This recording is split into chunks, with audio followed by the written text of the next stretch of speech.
Hello there. Thanks for stopping by.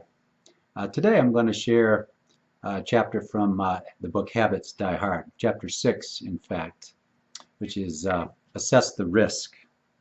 So anytime we're breaking habits, let's assess the risk. Let's not be careless.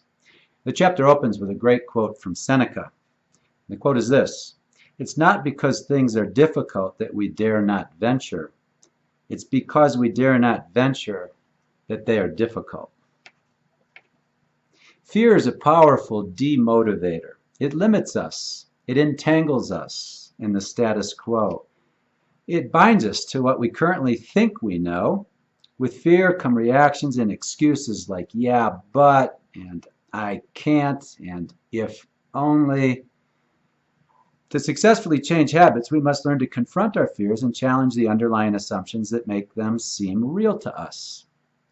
This is not to say we want to be careless. On the contrary, we intend to be diligent and vigilant in changing our behavior. We want to exchange destructive habits for productive habits. We want to reduce risk in our lives by accepting some risk, the risk of making a change. Again, it's a paradox, just as is life.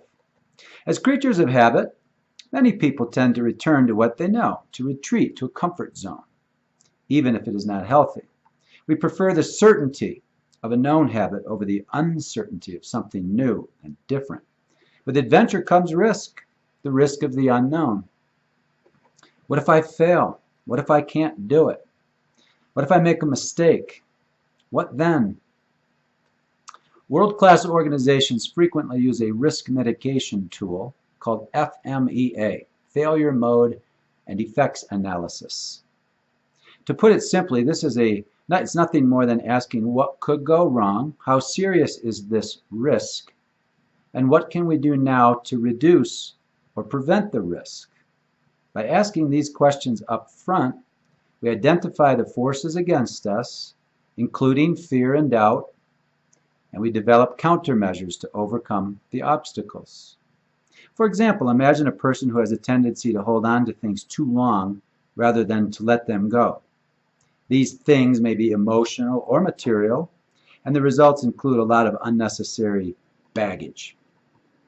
The root cause to this behavior may include anything from low self-esteem to a perceived need for security to lust or greed. What is the risk in letting go? Do the analysis. Begin with one specific item and continue on from there. What is the risk in giving this away or selling it? How might one feel without it? What are the advantages and disadvantages of keeping it? What are the alternatives? And what is the risk for each alternative? Again, do the analysis. When we take time to carefully analyze the risks of change and the resisting forces against us, we frequently discover that the risk is quite minimal. So what if we have to start our exercise routine over again? Exercise is something we start over every day anyway. So what if we fall behind or fall back and eat something unhealthy from time to time? Try again. Learn from the mistake. No worries. The changes we wish to make will take practice before they become consistent and repeatable. If your underlying assumptions are that you have to be perfect on your first try, think again. Challenge that assumption. You will make mistakes. Testing alternatives is a powerful way to think outside the box and learn at a deeper level.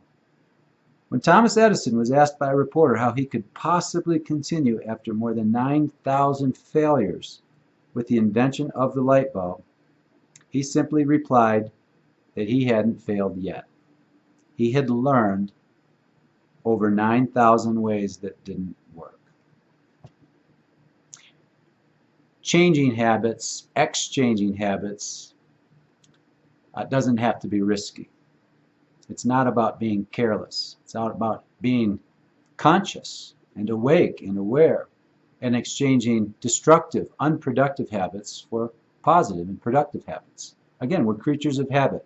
You want to run on positive, productive programming or negative, destructive programming. Do the analysis. Today's tip is assess the risk, do the analysis, and step up. God bless.